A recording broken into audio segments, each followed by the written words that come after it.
আসসালামু আলাইকুম।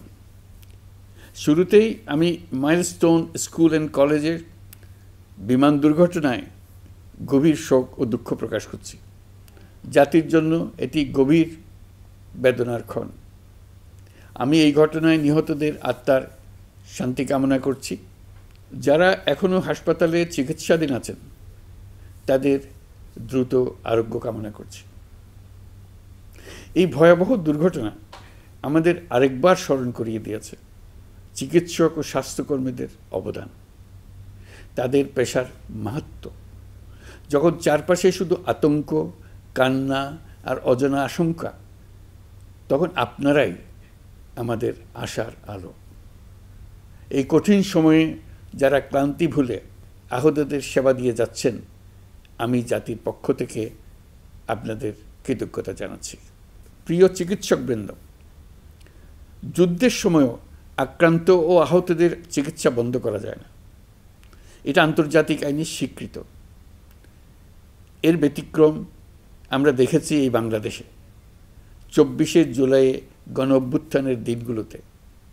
ফ্যাসিস্ট সরকার শুধু এদেশের ছাত্র শ্রমিক জনতার বুকে গুলি চালিয়ে থেমে থাকেনি, তারা সর্বোচ্চ চেষ্টা করেছে যেন কেউ হাসপাতালে চিকিৎসা না পায়। জুলাই আমাদের চিকিৎসক যোদ্ধাদের গল্প কোনো যুদ্ধক্ষেত্রের ডাক্তারদের গল্পকেও হার মানায়। রাস্তায় ছাত্রদের পিটিয়ে রক্তাক্ত করে মেডিকেলে ঢুকেও তাদের উপর হামলা হয়েছিল। ডাক্তার নার্সদের হুমকি ধামকি, নানা রকমের বাধা দেওয়া হয়েছিল। শত শত ছেলে মেয়ে অন্ধত্ব বরণ করেছে, কারণ তারা সঠিক সময়ে চিকিৎসা পায়নি। নির্দেশ ছিল আন্দোলনে আহত কাউকে হাসপাতালে চিকিৎসা দেওয়া যাবে না। আপনারা পেছনের গেট দিয়ে আহতদের গোপনে চিকিৎসা দিয়েছে। হাসপাতালে হাসপাতালে গ্রেফতার অভিযান চালানো হয়েছিল। সিসিটিভি ফুটেজ, রেজিস্ট্রার খাতা নিয়ে যাওয়া হচ্ছিল। ডাক্তার নার্সরা সে সময় নিজেদের জীবন বিপন্ন করে জুলাই যোদ্ধাদের চিকিৎসায় নিজেদের সর্বোচ্চ দিয়েছিলেন।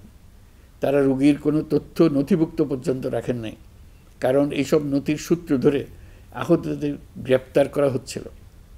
বিনামূল্যে দিনরাত গুলিবদ্ধ আন্দোলনকারীদের জীবন বাঁচাতে আপনারা সর্বোচ্চ ঝুঁকি দিয়ে চিকিৎসা দিয়েছেন। 2 চিকিৎসক বোনকে আমরা দেখেছি নিজ উদ্যোগে গ্যারেজের মধ্যে অস্থায়ী ক্লিনিক তৈরি করে চিকিৎসা দিয়েছেন। অনেকে নিজেদের ঘরের মধ্যে অস্থায়ী ক্লিনিক তৈরি করে চিকিৎসা দিয়েছেন। আপনারা নিজেরা ঝুঁকির মধ্যে ছিলেন, আপনাদের পরিবার ঝুঁকির মধ্যে ছিল, তবু পাহাড়সম বাধা পার করে আপনারা মানুষের জীবন বাঁচাতে এগিয়ে এসেছিলেন। আহতদের জন্য রক্তের সংকট ছিল। প্রশাসনের রক্তচক্ষু এড়িয়ে আপনারা রক্তের ব্যবস্থা করেছেন। আহতদের পরিচয় গোপন রাখতে ব্যবস্থাপত্রে অন্য নাম, অন্য রোগের তথ্য উল্লেখ করে তাদেরকে পুলিশের কাছ থেকে আড়াল করেছেন। প্রাইভেট ডাক্তাররা স্ব-উদ্যোগে প্রশাসনের চোখ এড়িয়ে সরকারি হাসপাতালে গিয়ে গোপনে চিকিৎসা দিয়ে এসছেন। রক্ত দেওয়ার জন্য সরঞ্জাম সরবরাহ ছিল না, আপনারা নিজেরাই এগুলোর ব্যবস্থা করেছেন। অ্যান্টিবায়োটিক, পেইন কিলারের মতো ওষুধও আপনারা নিজেরাই সরবরাহ করেছেন। আপনারা শুধু চিকিৎসক নন, আপনারা এই জুলাইয়ের অন্যতম নায়ক। আপনারা সাহস এবং মানবতা, দায়িত্ববোধের জীবন্ত প্রতিচ্ছবি। এই দুঃসময়ে আপনারা যে সেবা দিয়েছেন তা আমরা কোনোদিন ভুলব না। আমি আশা করব আজকের আয়োজন থেকে নির্ভীক ও সাহসী ডাক্তার ও স্বাস্থ্যকর্মীদের গল্পগুলো উঠে আসবে, এদেশের সকল মানুষকে অনুপ্রেরণা যোগাবে। আমি আজ জাতির পক্ষ থেকে জুলাইয়ে কর্তব্য পালনকারী সকল স্বাস্থ্যকর্মী ও চিকিৎসকদের প্রতি কৃতজ্ঞতা ও শ্রদ্ধা জানাচ্ছি। আপনাদের সবাইকে ধন্যবাদ। আল্লাহ হাফিজ।